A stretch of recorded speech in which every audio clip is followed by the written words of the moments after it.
Good afternoon, everyone. We are going to give it a couple of minutes to let some others trickle in, log in, and then we will get started.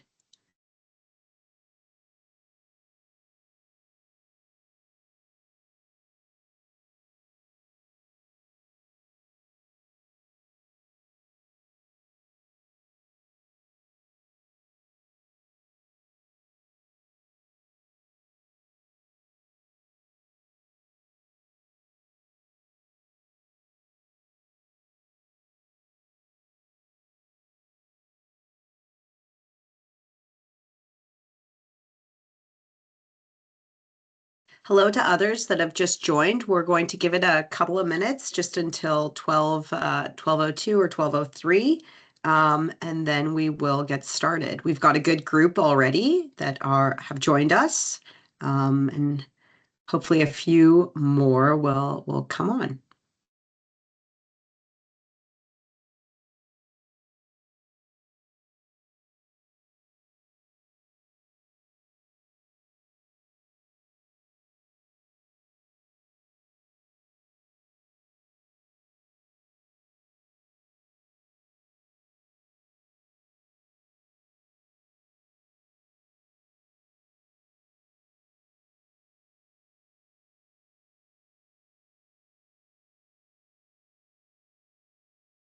Good afternoon.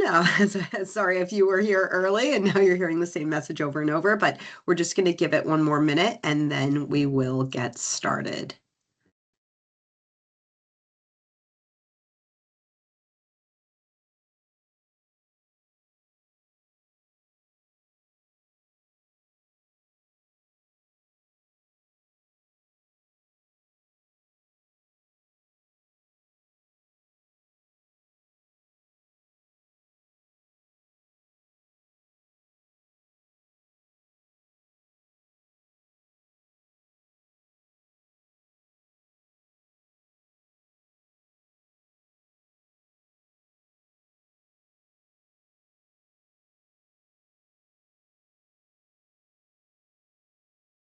Okay. Well, welcome to our Lunch and Learn session on commuter benefits at York University.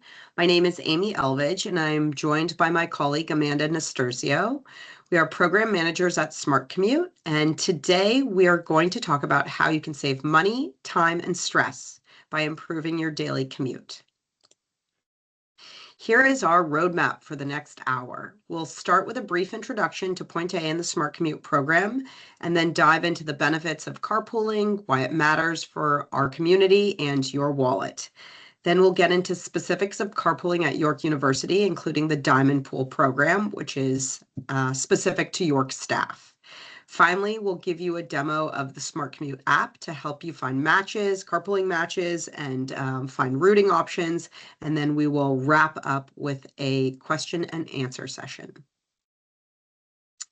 So as I mentioned before, I'm Amy, a program manager here at Point A. We were founded in 2001 as Ontario's first Transportation Management Association. That is a mouthful. So we shortened it to TMA. We're a Toronto-based nonprofit with a mission to reduce traffic congestion and improve the environment by offering sustainable commuting programs to workplaces such as York University or post-secondary institutions. You guys fit both. And communities. The Smart Commute program is one of those programs. I am originally from Northern California and have slowly made my way east and now north. And since moving to Toronto, I've had two boys and we spend a lot of time exploring our neighborhood ravines. And I'll now let my colleague introduce herself. Hi everyone, I'm Amanda Nasturzio. I'm the Senior Program Manager at Point A, and I oversee all program delivery for Smart Commute in North Toronto, Vaughan, and Halton. And yeah, excited to be here with all of you today. All right, so as I mentioned, Point A delivers the Smart Commute program. This is an Ontario-wide initiative designed to make commuting easier for everyone.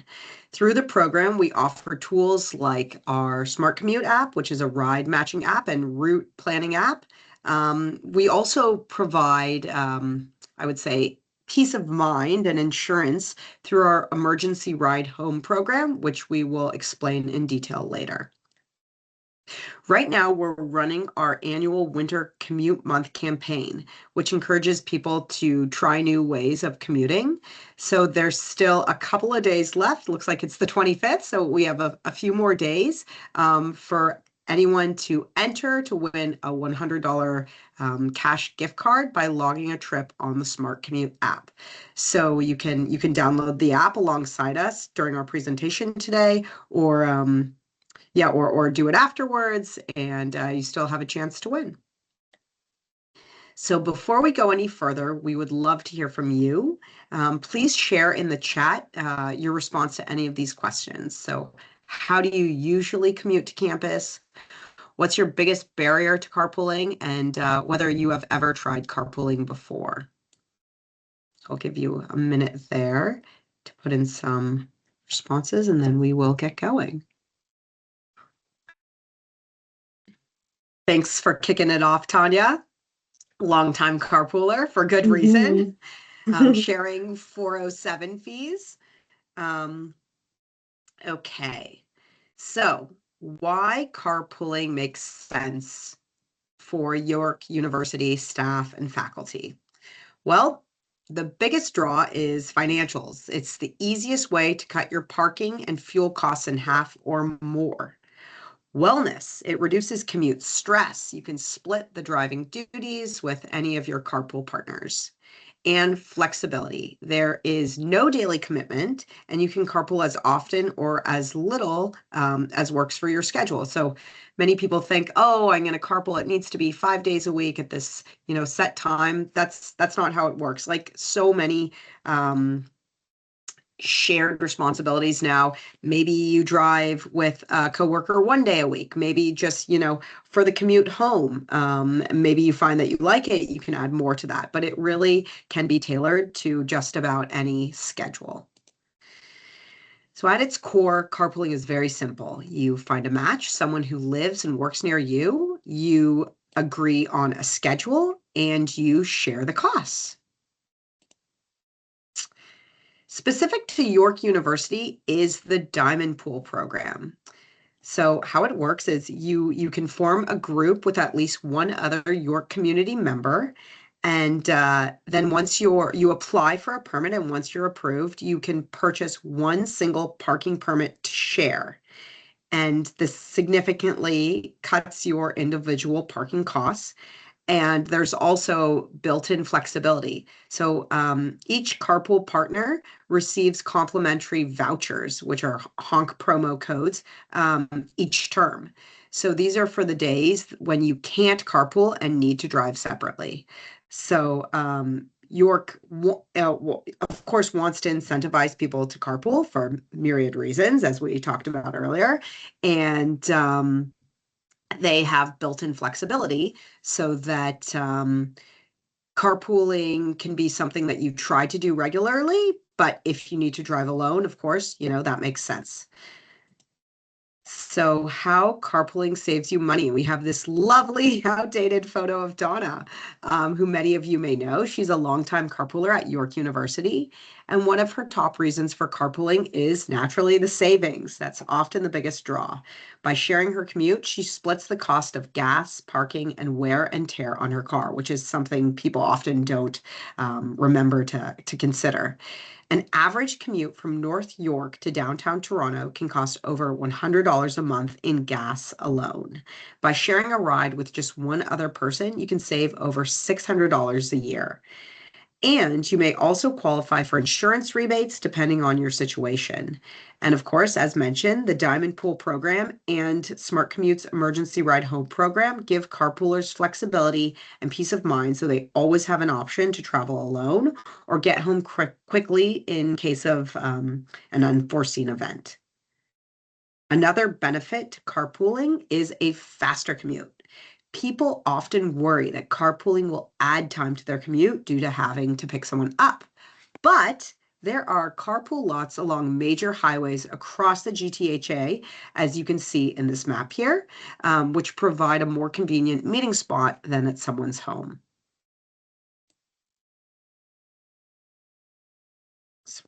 Bear with me. Okay, we're just going to admit some more people. Um, Carpooling also gives you access to high occupancy vehicle lanes, also known as HOV lanes, and high occupancy toll lanes, HOT lanes, on major highways such as the 403, 404, 417, and the QEW. These lanes can help you avoid traffic, which can significantly quicken your commute. In fact, commuters save an average of 14 to 17 minutes per trip by using these lanes, and that is an average from Toronto. So that really adds up. $600 a year, 17 up to 17 minutes per commute, especially if you've got a longer trip, can save you money and time. And then beyond personal benefits, carpooling has a massive impact on our city. In terms of health, Toronto Public Health reports that traffic-related air pollution contributes to 1,300 premature deaths and over 3,500 hospitalizations in Toronto every year. Motor vehicle traffic causes 22% of these emissions, so it really is a leading driver in our air pollution. And the economy.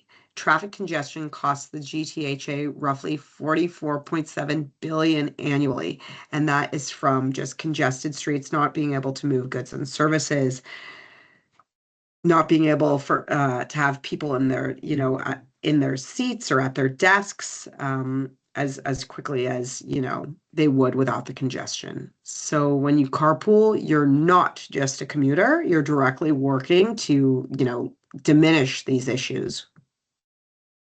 Now we will go into from that doom and gloom, into some tips and resources for successful carpooling. As mentioned earlier, carpooling is never one size fits all. So we're going to talk about how it can work for your unique situation. The secret to a carpool that lasts isn't just about matching schedules. It's really about matching expectations. So we recommend establishing a few ground rules early to keep the rides stress-free. So we will start with the do's. So first, start slow and break the ice. Carpooling with a stranger can feel daunting at first. You don't need to commit to 5 days a week immediately. Try starting with 1, 2, or even 3 regular days. We also suggest meeting for a quick coffee on campus before your first drive. It helps you gauge to see if you're a good match before you're stuck in traffic together. You should also be open about your preferences, whether you prefer a quiet ride or if you like chatting. If there's, a specific radio station you like to listen to or podcast you like to listen to, it's important to be honest early rather than be uncomfortable later. And of course, establish a late policy. This is very important to agree on a protocol. For example, if you're running late, text 30 minutes ahead and decide how long you'll wait for a late passenger before leaving. So knowing this rule removes the anxiety of wondering if your ride is showing up. Insurance. Give your insurance provider a quick call, or you can check your coverage documents. Liability coverage is generally sufficient for carpooling, but it's good to double check. And as I mentioned earlier, some companies even offer reduced rates since you are driving less or since you're doing something that benefits the community. And of course, health and comfort. Be prepared for adjustments during flu season, which we're all going through right now. I've got my handy box of tissues next to me. So be considerate of carpool partners and others that you come into close contact with. Face masks, COVID screenings, sanitizers, these are all widely available and customary to the majority of Canadians. So consider them in your carpool. Now for a few don'ts. Do not treat the car like a trash can, whether it's your own or, another's that you're getting a ride in. So please keep the space clean. Don't leave coffee cups or wrappers or any sorts of things like that behind. If you are the driver, do not run surprise errands. Just stick to the plan. If you want to establish a routine to pick up coffee on the way, make sure that everyone is agreeable to that, but definitely do not stop to do any pickups or run any errands on the way. And finally, do not get angry or speed, even if you are running late. Prioritize safety and comfort. Passengers should feel relaxed, not like they are rushing to work. And of course, the best way to avoid speeding is simply ensuring that you leave on time. Okay, so this is a calculator that we developed to determine how to cost share your carpool trips. All you should note that all payments are considered cost recovery and don't need to be reported on any sort of tax return. So if you want to scan with your mobile device, you can pull up our cost calculator right here, and we'll walk through an example on the next slide. So this is a real example using a Honda Civic traveling between York's Kiel and Glendon campus, which is approximately 32 kilometers round trip. So when you factor in fuel, maintenance, and insurance and parking, a solo trip becomes expensive. If you split this between 3 people, a rider might only pitch in about $9 per round trip, so $4.50 each way. And of course, it's much cheaper than driving alone or even some transit options. So, if you have to make a trip down to the other campus and you have colleagues that are traveling to the same place, carpooling can become a really great option, especially when there's parking pressures. So, yeah, the we encourage you to check out the cost calculator and look at how much, maybe you could potentially recoup if you shared a ride with someone else, or how much it would cost for you to carpool with someone else. Some other resources here. We've put together a starter kit of how to find, match, and maintain a successful carpool. These documents also discuss the benefits we just covered here, and it walks you through how to find a match on the Smart Commute tool and a template to establish your unique carpool route and needs with your carpool partners. As I mentioned a number of times now, the Emergency Ride Home Program. This is a really wonderful benefit for York University staff and faculty. We know that the biggest barrier to carpooling is the fear of being stranded. What if my kid gets sick and I have to rush home? What if my driver has to leave early? What will I do then? Well, the Emergency Ride Home Program is your insurance policy against these worries. It guarantees you a ride home if something unexpected happens. So, what counts as an emergency?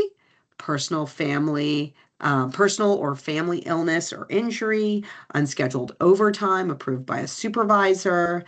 Your carpool driver has to leave unexpectedly early or late, but it does not cover scheduled appointments, personal errands, or unfortunately, weather-related transit delays. So, it really is a policy that will guarantee you a ride home if anything, out of the ordinary happens. So you carpool with someone else to work, your partner leaves early, you can call a taxi or an Uber, get a ride home safely, and be reimbursed up to $75 off.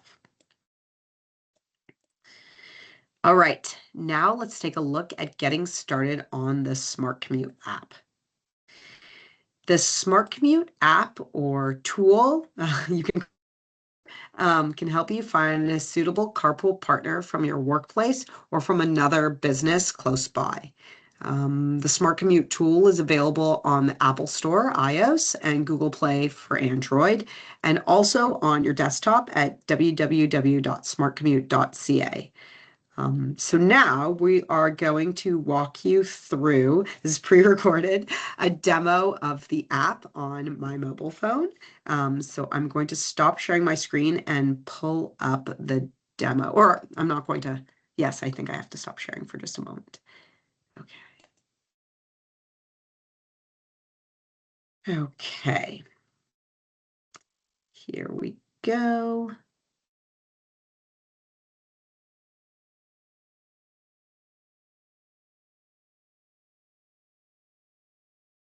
Okay. All right, Amanda, can you see everything? Yep. Okay, great. Let's go. Welcome to the Smart Commute Tool app demonstration. The app is available on Apple iOS and Android devices in their respective app stores. Today, we'll show you how to create your account, commute partners, and how to log a trip. The first step is to download or install the app.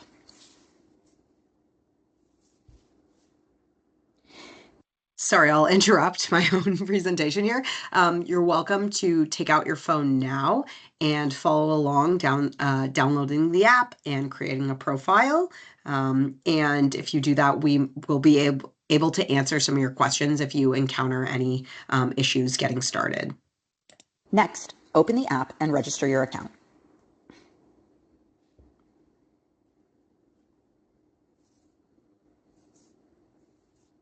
Input your first name, last name, and email address, which will be your user ID. If your workplace is part of Smart Commute, please use your work email.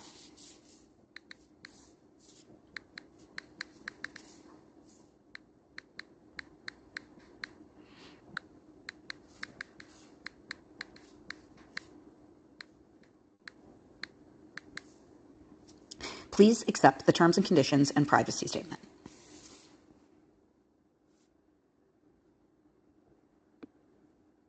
Then create a password following the requirements.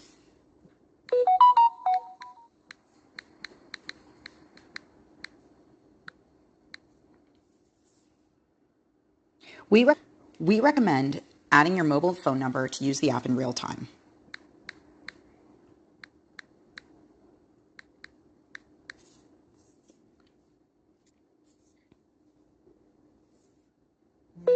Next, select your employer or organization to connect with colleagues and participate in campaigns.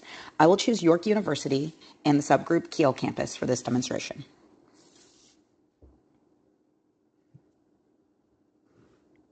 Your About You page can connect you to other Smart Commute users based on any preferences you have. A clear photo of your face is required for security purposes. It enables other users at your worksite to easily recognize you. I will select a clear photo of myself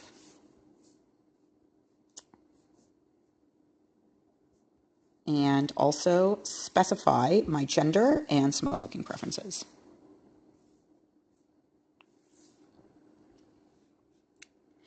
Next, you can create your first trip profile, which describes a specific trip that you make, such as your commute to work. The profile includes your trip origin and destination, trip schedule, and travel preferences. Your trip profile is also used to find other Smart Commute members at your workplace when searching for carpool partners or bike, walking, and transit buddies.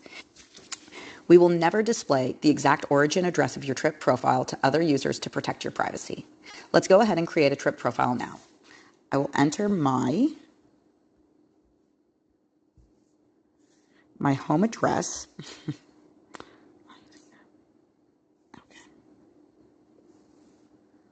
Okay, great. Okay.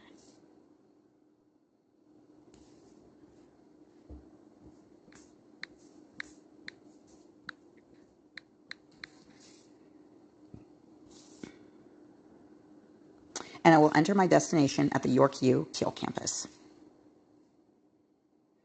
I travel there from Monday to Friday, and I want to arrive by 9 a.m. and depart at 4 p.m. My ways to travel are carpooling and as a driver and passenger. I'm a cyclist, I don't take transit, and I do not walk. My current travel method is driving alone in a car. I will choose my trip profile to be visible to all genders and smoking preferences at the York University campus.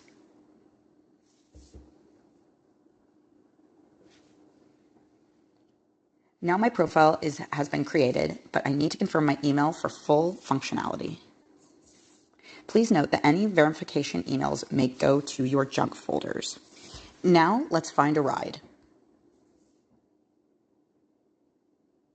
I'm first going to find carpool partners. It looks like there are 12 opportunities for me to share a ride at the times I specified.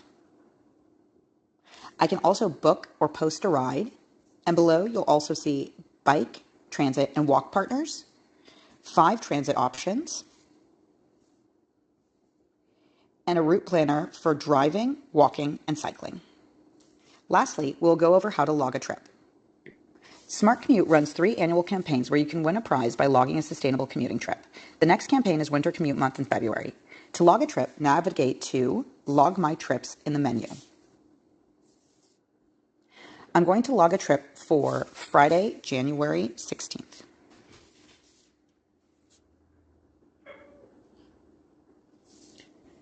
Select your travel mode. I carpooled that day. And I need to verify the information that's here and choose my vehicle type. Then click Save. My trip has been logged.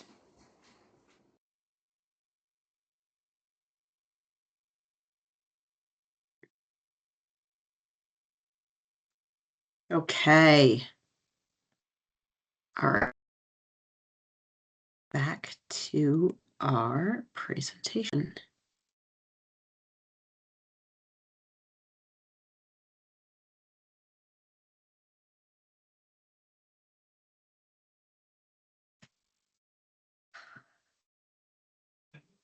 All right, so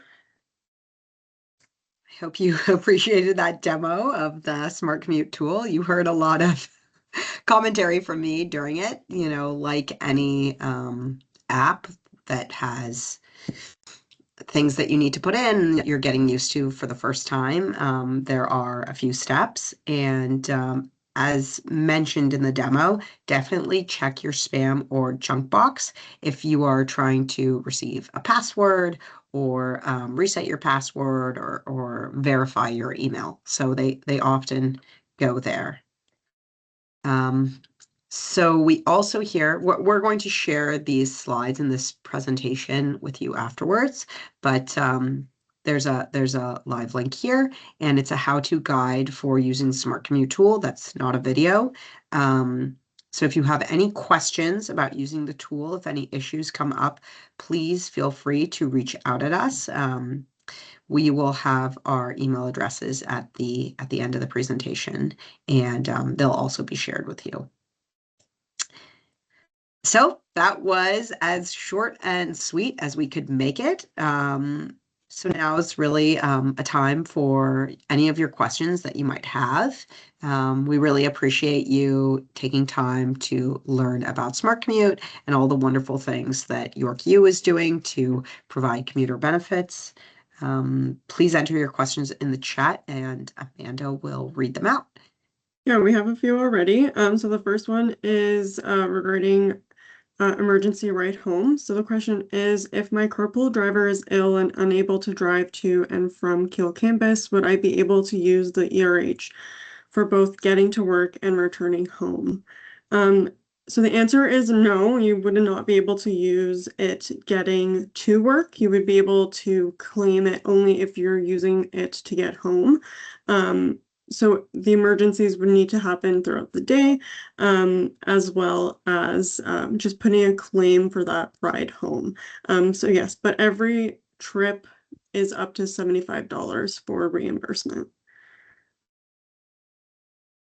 Okay, sorry, I'm just scrolling down.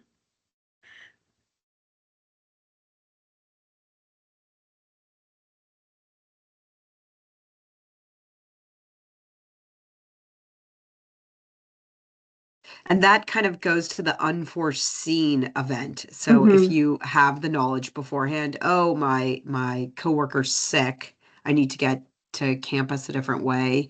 It's kind of like an insurance, medical insurance when you travel. If you have a pre-existing condition, you often don't qualify. So if something happens during the day, let's say your coworker is at work and they start feeling ill and they say, I really need to go home, that is certainly a reason for you to qualify for ERH. Sure. Okay. The next question is there a referral code for the Smart Commute app? So no, there isn't. So you don't need to submit a referral code in order to register for the app. So glad to hear that you're already downloading the tool. I should have mentioned that. That's a good note for the future recording. And then one from Tanya, can you please speak on how ERH benefits other commuters at York? Tanya, could you be more specific?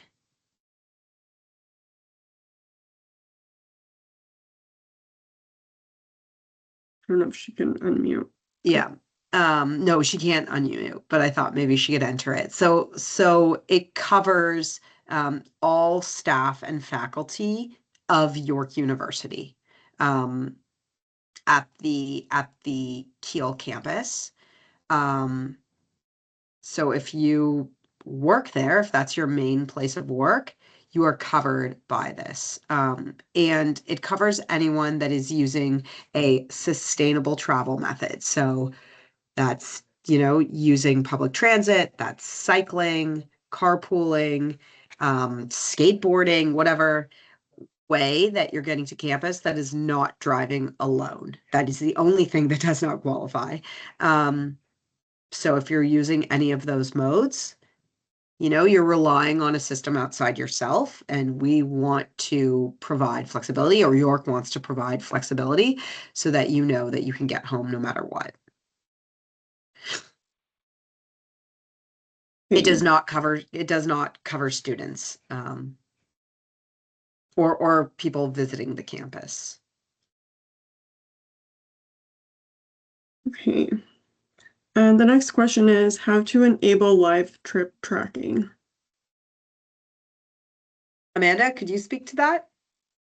Sure. In the app, there should be under your profile, there should be some settings in there that allow you to like kind of toggle on and off on whether or not you can live trip track or if you have to like log in specifically.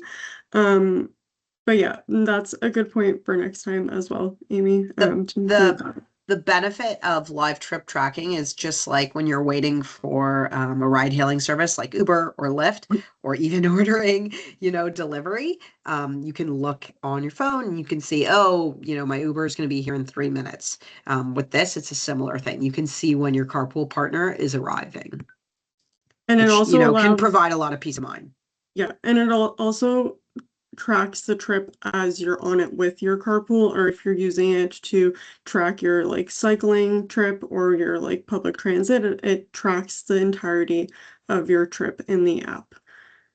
The way we like to think about the Smart Commute tool is like Google Maps Plus. So it's got all of your route planning and trip tracking, plus it gives you metrics for dollars saved, metrics for greenhouse gas emissions reduced, and can match you with carpool partners specific to your employer. So in the Smart Commute tool, as I talked about before, there are a bunch of groups and even subgroups. So whether you're Kiel campus, whether you're Glendon campus, you'll find commute partners that live near you and are at the same place of employment. So it's not like a big public.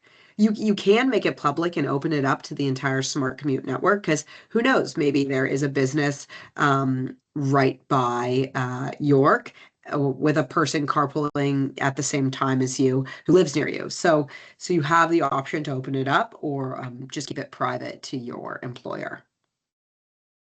So yeah, as I said, Google Maps Plus. It's got the basics plus a bunch of other really helpful things. Mm-hmm. Okay, another question is there a way to get more info after this presentation? Yes, so we're going to be sending out both the recording and the presentation, like slide deck itself, but you can also send any emails to Amy or myself with any questions that you might have or any support that you might need in registering on the app. But yeah, we're here to help.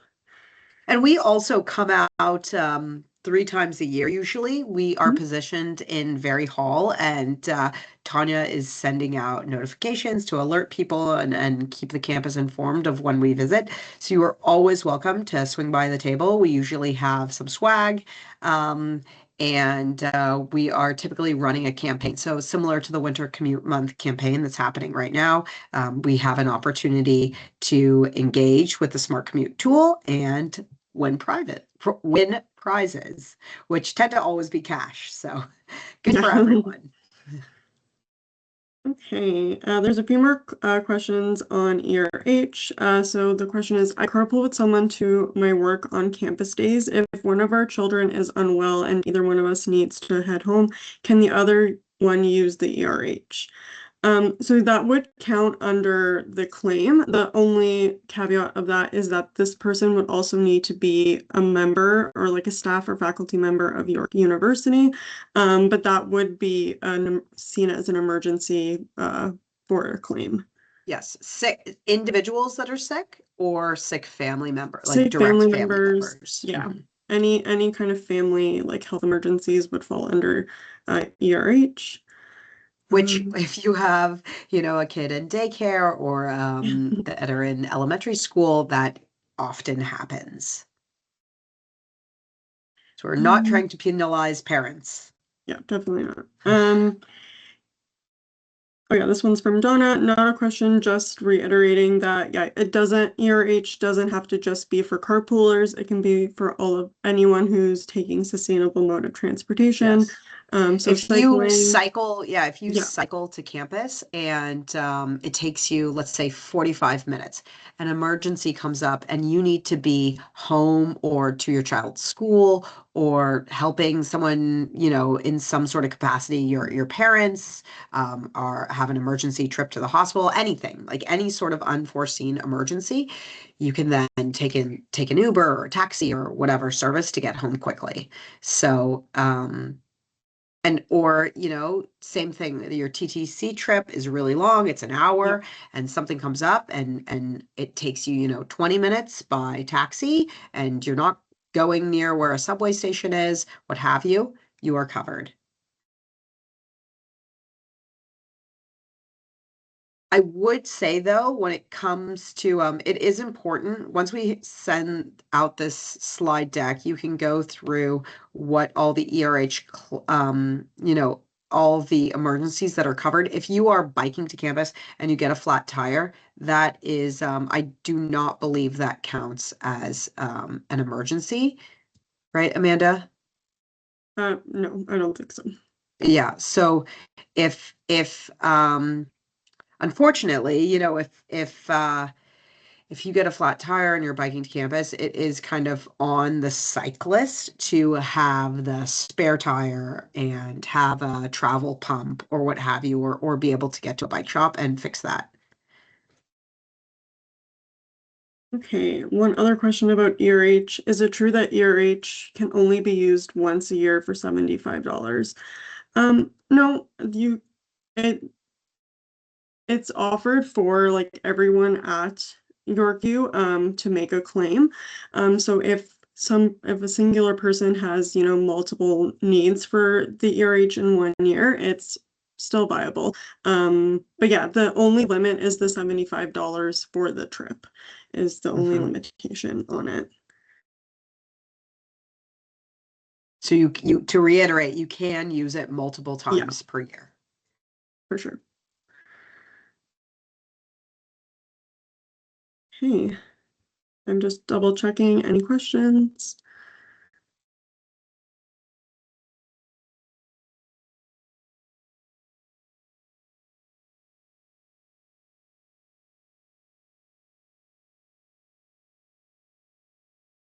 I think that's everything. All right. Well, thank you very much. It's been wonderful having you join us this afternoon. We hope that you learned something today and that this presentation makes it a little bit easier to try some of the benefits of the Smart Commute program, try carpooling, try taking transit, knowing that York has built-in flexibility for you, whether it be the Diamond Pool program or the ERH. And again, if you have any questions, you can always reach out to us. Those are our contact information. And you can also, go to our website, pointa.ca, or follow along on social media, where we always keep you updated with annual campaigns or other resources or opportunities or general information for sustainable transportation in the GTHA. All right, we're going to go ahead and end this session.